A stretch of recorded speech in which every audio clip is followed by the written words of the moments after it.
Hoy en Break tenemos con nosotras a Luis Emilio Pascual. Buenas noches, Luis Emilio. Muy buenas noches. Hola. ¿En qué empleas tu tiempo libre? Te digo la verdad, no tengo tiempo libre. Bueno, sí hay momentos, sí, cierto.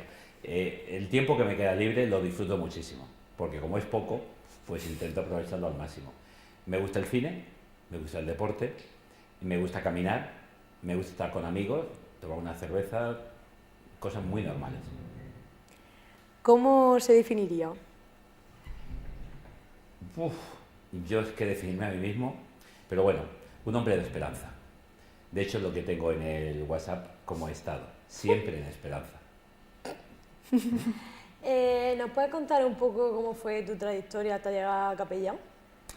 Bueno, pues no es fácil porque es muy complicado. Conocéis un poco mi vida porque os la conté en el aula, pero yo empecé siendo estudiante, digamos ya a nivel adulto, ¿no? Joven adulto. Estudiante de química, hice química, la especialidad de bioquímica. Yo quería trabajar como químico en cualquier lugar. Estuve dando algunos meses clases de física y química en BUP, cuando existía el BUP. Tuve que hacer la milicia universitaria en ese tiempo, entre cuarto y quinto y al acabar quinto. Viendo que no conseguía trabajo como químico, dejando currículums en fábricas de conserva en ningún otros lugares en la región, pues al cabo de un tiempo volví al ejército otra vez y estuve casi 6 años y medio como alférez, luego teniente, luego capitán. El año que me tocaba ascender a capitán, entonces decido venirme al seminario a formarme como sacerdote. Tuve 3 años en el seminario y hace 25, 26 ya que soy sacerdote. Es decir, uno nunca sabe por dónde va a terminar su vida. A mí me llamaban que era de vocación tardía y yo siempre les he dicho no, de respuesta tardía, porque la llamada y la vocación la tiene Dios, pero uno tarda en responderle o en aceptar que Dios te está llamando a otra cosa. Y yo iba haciendo otras cosas de mi vida, siempre muy feliz, la verdad que he sido feliz, de joven, de adulto, he sido feliz en el ejército, he sido feliz estudiando en la universidad y soy muy feliz siendo sacerdote. ¿Y qué consejo le darías a los jóvenes que quieren adentrarse en el mundo de la comunicación? Al joven que quiere adentrarse en el mundo de la comunicación, que es un mundo maravilloso, que tienen un poder enorme en sus manos y que sean coherentes y leales consigo mismos, que no se dejen manipular nunca, porque van a tener que informar, no manipular, y la información y la comunicación tiene la doble virtualidad, poder comunicar, poder informar de maravillas, de ser el comunicador que trae noticia y que trae información y espectáculo incluso a la gente, pero al mismo tiempo tiene un poder tremendo porque puede utilizar la desinformación o la manipulación y en lugar muchas veces de informar es dar opinión. Y claro, hay programas de opinión, pero la inmensa mayoría que sean formativos deben ser de información, perdón. O sea, pero yo le diría que no tuviera miedo y que fuera el mismo y que sobre todo fuera un aventurero y que innovara. ¿Qué importancia tiene para usted la familia? La familia es todo. La familia es célula de la sociedad. La familia es donde se aprende. Primero es donde te reconocen como tú eres, donde te aman por lo que eres en sí, no por lo que eres capaz de hacer y de dar. Porque la sociedad luego te va a pedir unos valores o te va a pedir unas metas que conseguir. En la familia, si eres mayor, si eres joven, si eres niño, tienes una dificultad, una discapacidad, te van a querer porque eres hijo en la casa. Y al principio es verdad que los padres desean una niña o un niño o una parejita o desean que sean más alto o más bajo. Al final cuando nace el niño les pregunta a cualquier padre y hubieras querido otra cosa, dice le quiero porque es mi hijo. Entonces ahí somos todos iguales, en una casa todos iguales, aun siendo distintos en todos los aspectos, pero en cuanto a amor somos iguales. Por tanto, en la familia es donde se aprenden los mejores valores. Aprendes gratuidad, aprendes a compartir, sobre todo cuando no eres hijo único, aprendes a tener responsabilidades, aprendes a tener derechos y deberes, y por tanto es lo más nuclear. Por eso el gran problema de muchas sociedades es infravalorar la familia o no darle la importancia que tiene, porque desde ahí luego se puede vivir incluso un trabajo como una gran familia. La universidad, estamos en la Universidad Católica y lo que nos llama a mucha gente la atención cuando viene aquí es que dicen es que sois como una familia, es que hasta los conserjes, los profesores, los alumnos os tratáis de un modo distinto, no solamente en los estamentos como separados. Y ese aspecto de familia es porque se ha vivido antes también en la casa del hogar. ¿Te gusta el baloncesto? Me encanta el baloncesto. Antes no me gustaba tanto, pero me ha gustado cada vez más. ¿Por qué? Porque primero yo el deporte que más practicaba y el que como todo niño le gustaba era el fútbol. El fútbol y el tenis. Siempre me ha gustado mucho el tenis y he practicado mucho. Pero el baloncesto me encantaba. ¿Por qué ahora más? Pues porque es un deporte que ha innovado, lo decía antes, que ha cambiado. Reglas nuevas para hacer más espectáculo y para ser más divertido. El fútbol me aburre en ocasiones. El baloncesto puede llegar hasta los últimos 5 minutos y no sabes el resultado. El fútbol hay veces que está tan aburrido y son 90 minutos porque se va a empatar, se va a no ganar. Bueno, y luego mucho negocio. En el baloncesto se nota mucho menos eso. Y luego, lógicamente, después de estar desde dentro, conociendo digamos, las interioridades de un equipo, hablar con los jugadores, pues oye, que me encanta. Y reglas que no conocía las voy descubriendo y me gusta mucho más. Fuiste imagen, ¿no?, en una campaña. Sí, hace 3 años.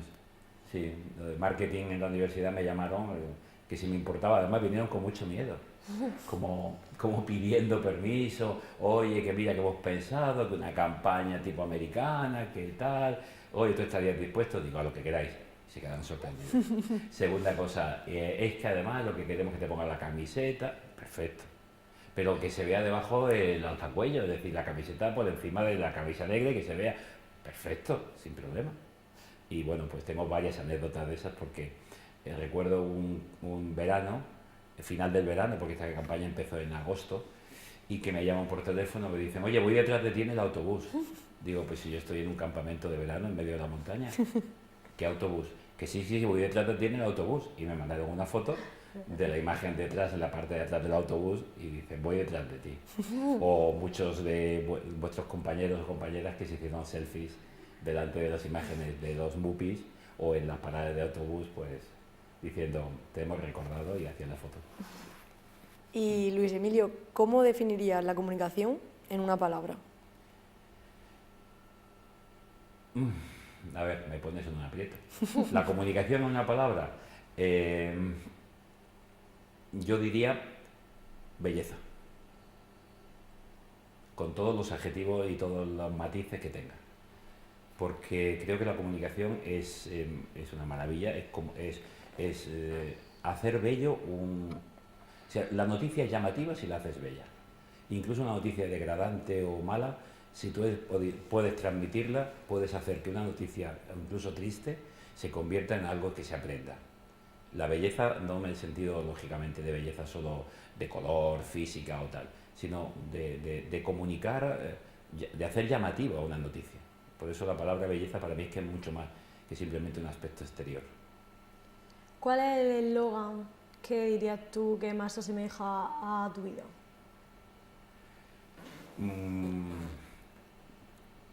No hay por qué detenerse. ¿Por qué? Pues porque creo que el que se detiene se muere. De hecho, más de una vez he dicho bromeando que a los Reyes Magos les iba a pedir semanas de 8 días o días de 26 horas o 30 horas, porque me faltaba el tiempo siempre para muchas cosas de las que llevo, de las que hago, de las que me encargan.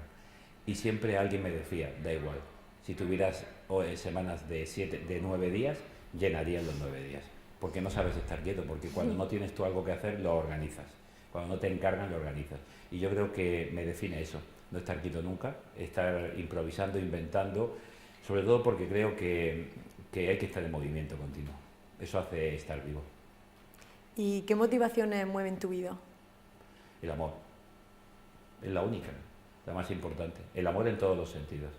El amor como ternura, el amor como esperanza al que está caído, el amor como necesidad vital, el amor como aquello que hace superar dificultades, y por tanto todo eso me hace moverme a mí y hacer que yo tenga que mover a otros. Creo que cuando en lugar de amor te sale, no sé, odios, te salen peleas, te salen rencores hacia otros, lo que haces es destruir, y por tanto hay que intentar, claro, yo soy creyente, soy cristiano, y ese amor tiene un nombre, se llama Jesucristo.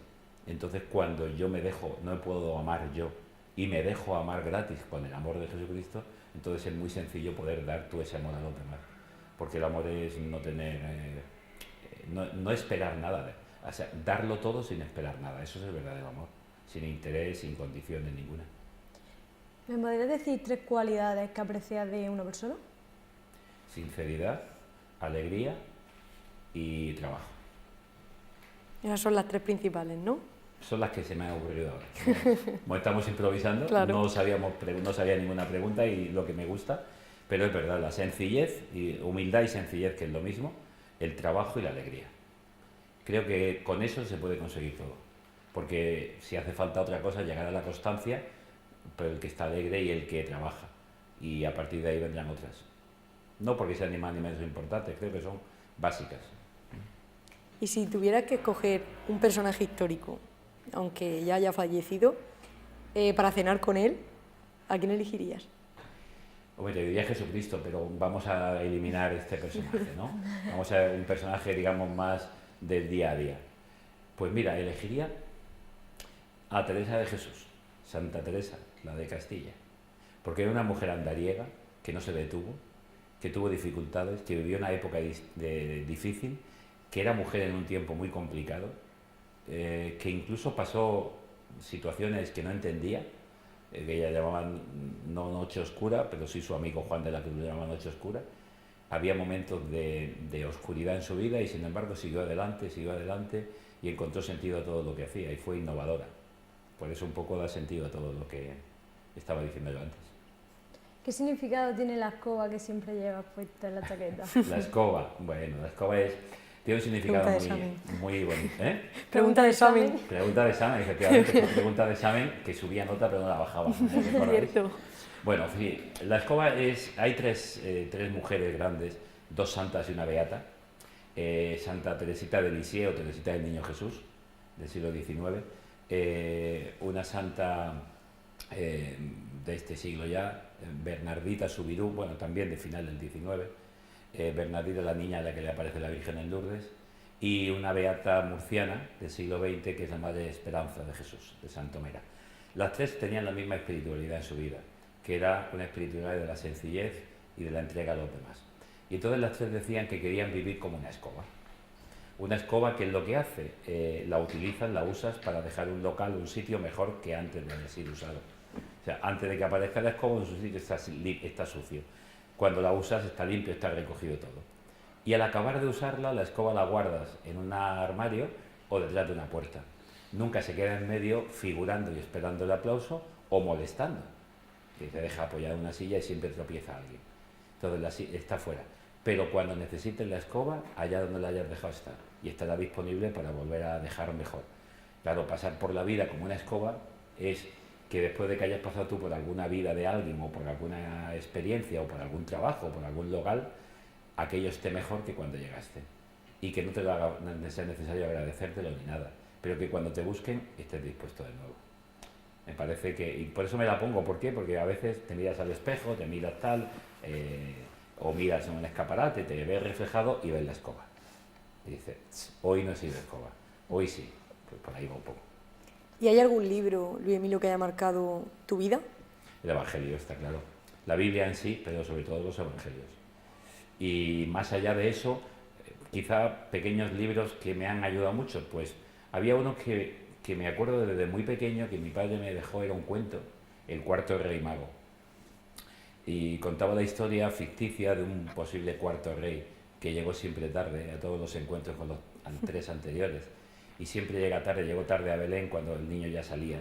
Llegó a Egipto cuando ya volvían de Egipto.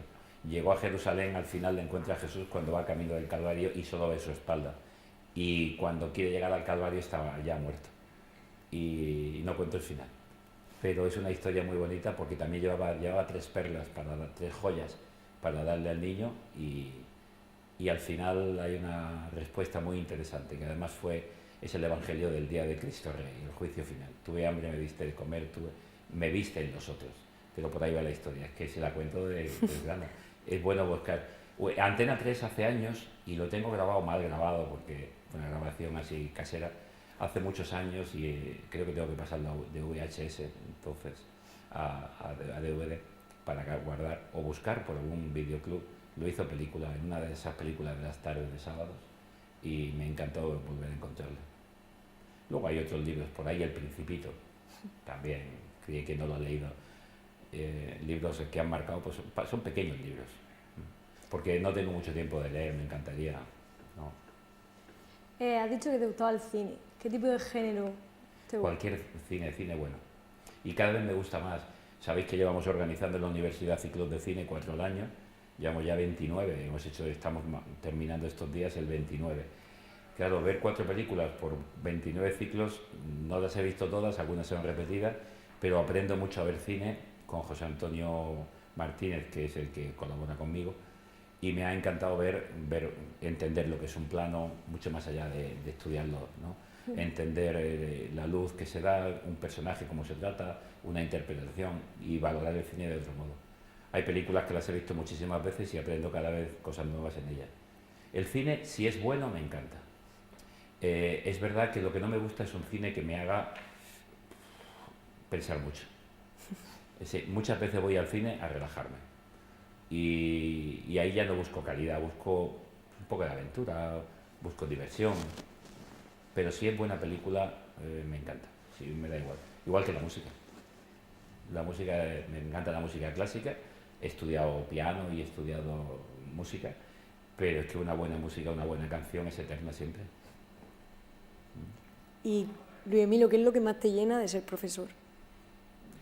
Lo que puedo aprender de los alumnos y el trato con ellos. O sea, poder estar con el alumno no en el aula, sino fuera de ella. O sea, en el aula sí, pero sobre todo cuando el alumno en el aula interacciona y pregunta y te das cuenta que algo que estás diciendo le puede llamar la atención, y sobre todo con el paso del tiempo, cuando alguien te recuerda cosas que dijiste en el aula o que un día en su vida ha vivido una experiencia parecida, porque claro, nuestra asignatura es un poco especial, no es tanto información de datos, sino es una experiencia de la vida. Entonces, hablar de la vida de una persona y hablar de ella en el aula y fuera del aula, pero esa interacción con el alumno es lo que más me encanta. De hecho, yo nunca he querido ser profesor hasta que he podido experimentar esa relación. Entonces se crean unos lazos más allá del docente y del alumno. Creo que cuando se puede romper ese muro es lo mejor. ¿Cómo fue tu llamada de Dios? Mi llamada De Dios. La llamada de Dios, pues fue poco a poco, porque yo he sido muy racionalista en el sentido científico, ¿no? He sido científico y entonces las cosas tienes que verlas, probarlas, experimentarlas, y Dios no lo hizo conmigo del mismo modo. Es decir, me fue poco a poco desmontando una vida que yo podía tener y empezando a mostrarme otra vida distinta. La verdad que, yo siempre he sentido la presencia de Dios en mi vida, cercana. He vivido siendo iglesia toda mi vida, pero yo nunca pensaba que podía ser sacerdote porque no me llamaba. Tenía otra idea, no sé si os recordáis que en clase yo tenía ganas de ser padre de familia y de 12 hijos. Sí. Y los 12 varones. Sí. Por aquello que de niño aprendí los hijos de Jacob, las 12 tribus. Pero era mi idea, y de hecho tenía mi novia y amigas y tal. Llegó un momento en el que empieza a tener sentido otra cosa, una vida de entrega, de donación, no pensar en ti. Y eso tuvo mucha culpa, entre comillas, lo de culpa, San Juan Pablo II. Y concretamente las 2 primeras veces que él convocó a jóvenes en Roma, a raíz de las cuales 1984-1985 se inició las Jornadas Mundiales de la Juventud. Y entonces aquellos 2 encuentros transformaron bastante mi vida. Y ¿por qué no? Empecé a estudiar teología en Madrid, como un modo de ir preparando y ver si discernía si era lo mío o no. Y cuando llevaba 2 años y medio con eso, pues tomé la decisión vi fácil dejar todo lo que tenía. Era un dinero que ganaba bastante dinero económicamente, la independencia de estar en Madrid solo, separado de casa y todo lo que significaba pues una posición que tenía, y empezar una aventura nueva. ¿Hay alguna anécdota especial que haya marcado tu vida? No, anécdotas especiales, no. Lo que ha marcado mi vida ha sido ser el mayor en casa, quizás. Porque desde muy pequeño he tenido que tener... Tenemos 4 hermanos en 5 años. Entonces prácticamente hemos vivido todo juntos. Lo que mi hermano con 15 años vivía, yo lo vivía con 20, o al revés. Yo con 20 y mi hermano el pequeño con 15 hacía lo que yo con 20. Y yo tenía que abrir caminos y tener que ser responsable, quizás eso me ha marcado también, en iniciativa, en responsabilidades. También el párroco que tenía, que me llevó ya a organizar campamentos con 17 años, 16 años con él, y yo era pues el que manejaba todo, pero lo hacía él. Eso me ha hecho ser adulto antes de tiempo y luego tener que ir cuidando de los hermanos y abrirles caminos a ellos. Si es una anécdota, pues no lo sé, pero anécdotas así concretas no, ahora mismo no recuerdo que hayan marcado. Anécdotas hay muchas, lógicamente, en la vida, pero concretamente esa experiencia de ser el mayor y llevar a los hermanos muy cerca, y además haber vivido siempre muy unidos, además de muy peleados con ellos, claro, porque como dicen, se quieren como hermanos, se pelean como hermanos. Y para finalizar, ¿cómo crees que te ven los alumnos? Tendríais que Es decirlo complicado, vosotras. es complicado. Teníais que decirlo vosotras, No, ¿cómo me pero ven? Yo creo que al principio me tiene un poco de temor o pánico, no sé, porque a veces me pongo muy estricto en cosas, pero pasa el tiempo y yo no sé si es porque cuando uno se va es cuando se le quiere, dicen, solo hace falta que no estés para que la gente te eche de menos. Pero lo que yo sí noto, y no es una sola vez, sino muchas, que cuando ya no doy clase, cuando ya no estoy en el aula con vosotros, el trato es muy cercano. Me veis como alguien cercano, alguien con quien podéis hablar de cualquier tema, personal o incluso de otra asignatura, y creo que al menos transmito confianza. Eso es lo que yo creo, no lo sé, tendría que decirlo vosotros. Sí. Vale, pues muchas gracias. Muchísimas gracias, Luis Emilio. Pues ha sido un placer que os sirva este trabajo para madurar, para ser buenas comunicadoras, que es lo que todos queremos. Muchas gracias. Gracias a vosotras. Gracias.